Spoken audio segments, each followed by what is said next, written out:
What the hell? Oh no. No. Wait a minute, how did this even get here? Ah! Hey buddy, how's it going? Alright, well, Shadows of the Empire is definitely not a fucking two-player game. Well, it can't be when you keep killing your teammate. I gotta go to class, be a productive member of society. Peace. Son of a bitch.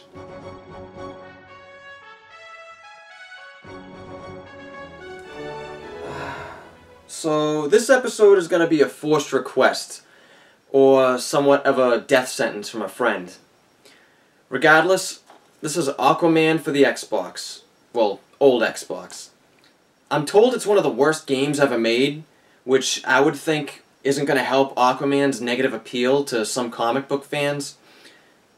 I also got to mention that when it comes to Aquaman, I'm pretty clueless, so I'm going to be coming at this review from a gamer's perspective and not a comic book encyclopedia.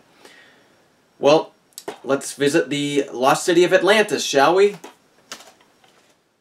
For some fucked up reason, this disc of diarrhea is on the backwards compatibility list to run on Xbox 360. So that's what we're gonna play on. And since I'm sure this is gonna be a torturous experience, I'm gonna use my SAW controller. Well, time to get wet. Not literally! Why does the title screen say Aquaman Battle for Atlantis, but the game's case just says Aquaman? Oh, well, we're off to a great start already. Select character, and they're all question marks. Probably because none of Aquaman's superhero friends want to be in this game. Alright, so instead of making an animated cinematic, they apparently just used the game's character models, made Photoshop screenshots of them, and made mock-up comic book panels.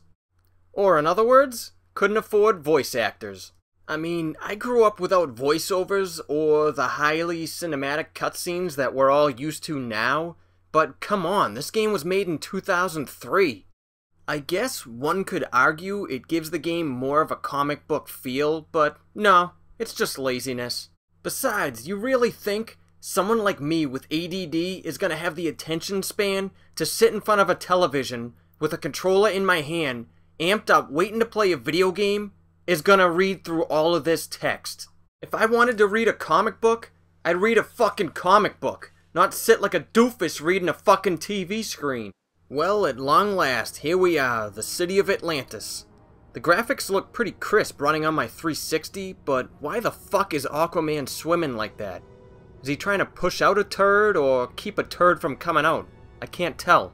I gotta get one thing out of the way before we dive more into the game. Step aside, Steve. Move over, Kurt Russell, and dare I say, even Dee Snider. There's a new mullet in town. Behold the entrancing beauty of Aquaman's long, flowing, golden locks. That thing is a work of art. And look at that look on his face, he knows it. It's also probably eating up all of the particle effects budget for the game's engine. Okay, let's withdraw from Aquaman's mullet to instead discuss his movement controls. The left stick adjusts direction and the right moves the camera, so you start just flipping and whirling around because you're wondering how the hell do you start swimming? Well, you press and hold the R trigger and off he goes. Not that big of a deal, but it's just weird to me because that seems the way I'd expect a vehicle to be driven in a game, as the R trigger would be used as the gas button and not to accelerate an actual character's body, but whatever. Oh, and yeah, that's what my guy looks like in Saints Row 3. What, you don't think it looks like me? I tried to make him as skinny as I could, it's the shirt, I swear. Anyway, the game is underwater, where fully 360-degree movement is given, so oh well, it works. It seems to want to play as somewhat of an open-world game, but I still end up hitting my head on an invisible ceiling. Yeah, an invisible ceiling. You know, in the middle of the fucking ocean. The ocean that makes up almost the entirety of the planet Earth. Black Manta and his henchmen have invaded the city of Atlantis, so we're supposed to stop them and rescue all the civilians that look like Peter Pan. And he doesn't even say thanks. He just floats away. You're welcome, dickhead. I don't know why I'm surprised, since I already know that there's no vocals recorded for the game. Well, this is fun. Swim from one fight to the next, to the next, to the next. No problem, Danzig. Take care of yourself. I've already discussed the swimming exploration controls, so now let me tell you about the combat. Ugh. It switches to kind of a fighting game, or at least it tries to. You've got your punches and kicks by pressing the X, B, and Y buttons. A is for blocking, and the R trigger, which was previously used to accelerate Aquaman's movements, is now used for dodging. That comes in pretty handy when you're surrounded by assholes, but never really works, and I end up rolling into attacks instead. Up or down on the D-pad changes your target that you're facing, but I usually forget, and I just end up taking down each dick face one by one. You can summon Aquaman's sea creature friends to help by pressing the L trigger, and they eliminate whichever enemy you're facing. Aw, thanks, little guy. They're limited to however many of these icons you have under your status bars, but you can find and earn more, usually by defeating enemies. I usually save them for the big guys because they take forever to kill. Anything to speed the process up. Oh my god, the Dolphin's 69ing with the guy. Tell me you just saw that. At least someone's getting enjoyment out of the game. There's also attack combos you can string together by performing preset button combinations, kinda like in Mortal Kombat and Tekken. As with other fighting games, Aquaman has special moves usually executed by pressing a direction with the left analog stick twice, followed by one of the attack buttons. Get over here! Oh, somebody's gonna be pissed. Son of a bitch. Why do I keep making Mortal Kombat references in a game that's not Mortal Kombat? Or not even a fighting game in general? Come to think of it, there was that Mortal Kombat vs. DC fighting game. Was Aquaman in that? We got the Joker, Batman, Deathstroke, nope. Looks like he wasn't. Poor guy. Like any shitty game, of course the special moves only work whenever the fuck they feel like it. Do the move! Do the move! Do the move! I can't complain about these combat controls enough. They're all over the place, like Aquaman's mullet. Up is forward, or back, or left, or upstroke. This game is giving me a stroke. Take like one day away from this game, come back to it, and you're back to trying to refamiliarize yourself to the controls again, as if you were away for a month. That's a good idea, but instead of a month, how about forever? I also feel like the game's description on the box is a little too specific. It leaves nothing to the imagination. 21 levels, including 4 submarine levels. Why not say over 20 diverse stages or something like that? And 11 enemy types. And by that, I'm sure they mean 11 of basically the same guy, just painted different colors. I just realized something. I think I've referenced other games more than the one I'm supposed to be reviewing right now. Wow.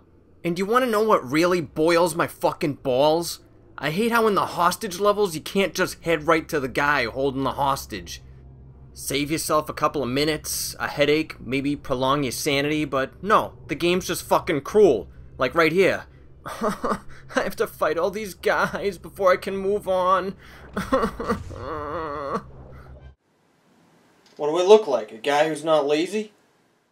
Then we got a few timed bomb defusing missions. And by defusing, I mean Aquaman picks up the bombs like a ballet dancer and throws them wherever the hell he feels like, where they in turn still explode.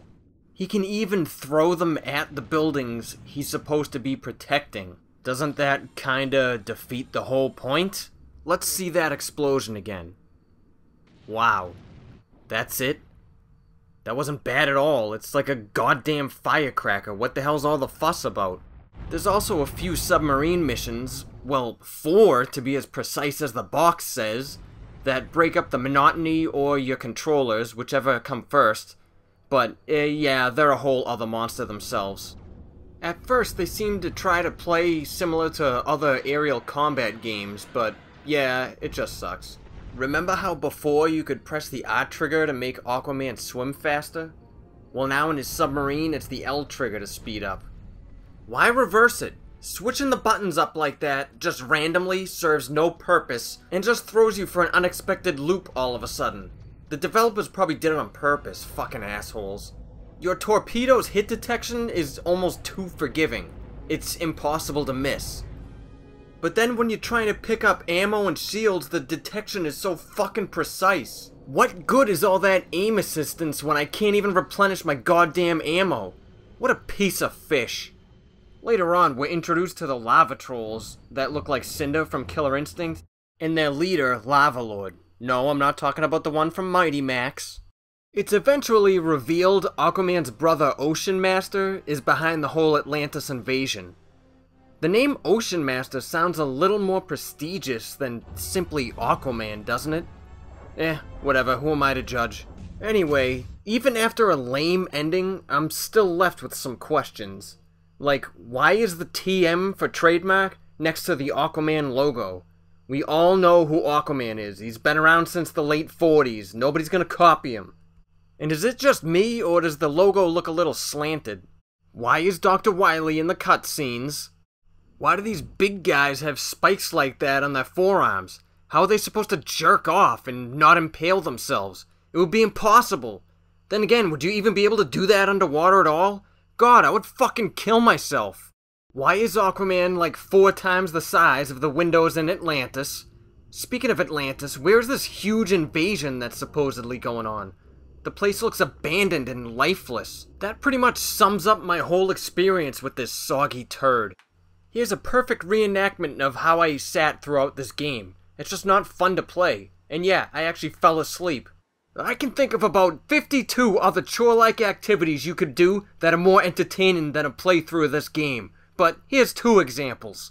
Like that dreadful last 10 minutes of work where it seems like the clock is going backwards because time goes so slow and all you want to do is fucking go home. But still, more entertaining than a playthrough of Aquaman. Or, remember before the internet was around? Watching scrambled porn, waiting hours for just the right scene to come on? Oh, thank you. Sitting with your face so close to the TV, going blind for more than one reason? Still more entertaining than playing Aquaman. Oh yeah, and those question mark characters? That's old school Aquaman, Tempest, and Black Manta. How do I know that? Because I beat the game twice to unlock them. Yep. I sat through this turd more than once. For multiple hours. Just to show 10-second footage of secret characters. Why? Because I'm pathetic.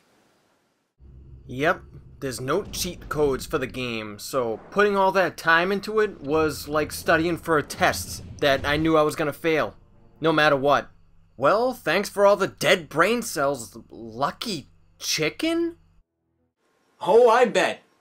I bet that was the one lucky chicken that became a lucky chicken nugget that fell out of somebody's car window at a drive-thru, only to get fought over in the parking lot by a toothless hobo and a rabid possum.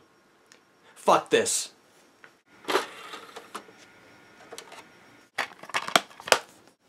The next time I see this kid, I'm gonna punch him right in the stomach. You know what? You're going home right now.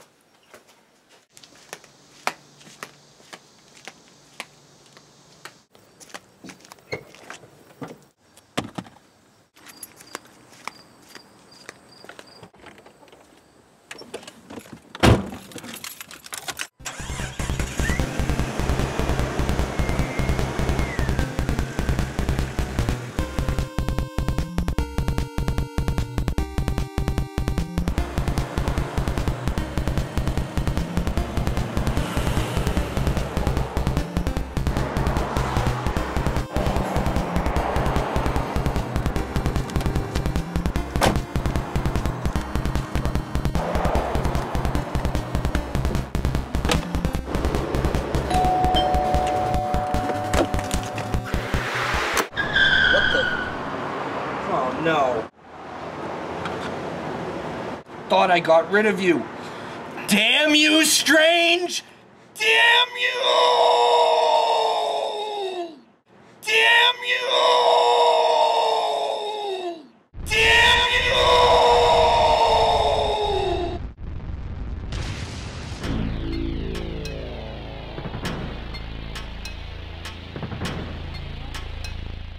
Fatality.